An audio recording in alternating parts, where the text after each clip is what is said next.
Hello, I'm Scott Wrighton and I serve as City Manager of Decatur, and it's my pleasure to bring you weekly updates from your city government, even when the news isn't always so good. I'm sure all of you know by now that our positivity rates for COVID are through the roof. Our region has been put into Tier 1 mitigation, and here in Macon County it's even worse with a positivity rate near 15%. This invokes new rules for indoor dining and a lot of other restrictions that we had much earlier in the year. 25 persons is the maximum elsewhere, including outdoors, and indoor dining is restricted. Churches and schools, however, are specifically exempted by the governor's office. Previous rules released by the Illinois Department of Public Health for churches and schools still apply, even though we're in this stricter period of mitigation. All sports activities, likewise, are governed by the Illinois Department of Public Health's sports and special events policies, and all of these IDPH rules are available at the IDPH website. The Macon County Health Department, as well as the City of Decatur, continue to respond to complaints based on calls that we receive. We do not engage in random checks without the benefit of a call that's been made to us saying that there might be a violation. The city, of course, reserves the right, if compliance is not forthcoming, especially with amusement license holders and liquor license holders, to suspend and even withdraw liquor and amusement licenses for those who may be found to willfully ignore these new COVID and public health protection rules. The city will also disperse large groups as we learn of them, of course.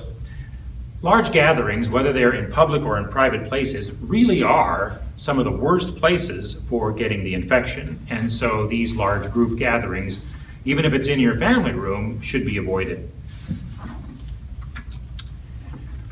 At the last City Council meeting, the City Council spent considerable time talking about the tax levy. The tax levy is an ordinance that the City Council approves in December of every year for property taxes that'll be sent out to property owners in the following year. So the ordinance that the City Council will eventually adopt this coming December will affect the property tax bills that residents receive in the late spring that are due in June and September, or July and September. It's important to note that the City of Decatur does not control the entire property tax levy. In fact, for most residents of Decatur, and I encourage you to look at your tax bill to verify this, the City of Decatur is one of only 11 different taxing bodies. And each of those 11 taxing bodies has its own elected officials who can set their own levy. The City of Decatur only constitutes about 16% of the total levy. So what the City Council did at its last meeting was direct staff to prepare an ordinance that, for the most part, tries to keep those property taxes, at least our 16% of it, level. The City Council understands that at this kind of a critical juncture, when our economy has been affected by pandemic, the last thing that we want to do is increase property taxes and make it harder for residents who may be out of work and for businesses that are struggling.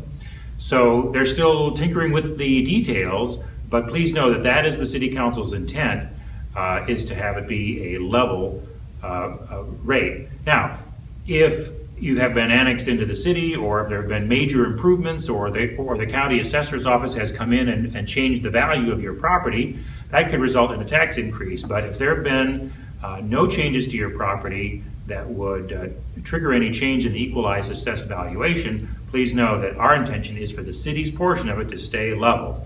Already since the meeting, I've heard some folks say, well, we heard a rumor that the city was going to increase the property taxes. That rumor is not correct.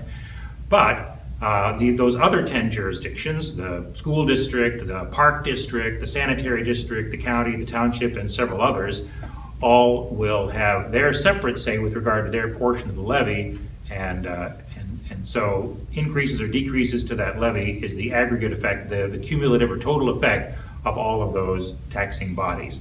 If you have any questions about that, please feel free to give us a call, because the computation of the annual tax levy is complicated. The City Council also took action at its last meeting on several grants. Our staff are very diligent in going after state and federal grants anytime they have the opportunity to do so. Not only because it reduces the amount of money that has to come from local taxes or local fees to support the services that we provide, but also because it's a way for the city to expand its service delivery. The voter turnout was exceptional at the November 3rd election, and largely went off without a hitch in Macon. Of course, we all know that nationally we're waiting on some critical results. But I would encourage all of you to just be patient and allow the normal legal processes and election processes to work their way out. I think we all have confidence in our democratic system and that it's resilient. Thank you for the opportunity to share an update from the city, and I look forward to talking to you again next week.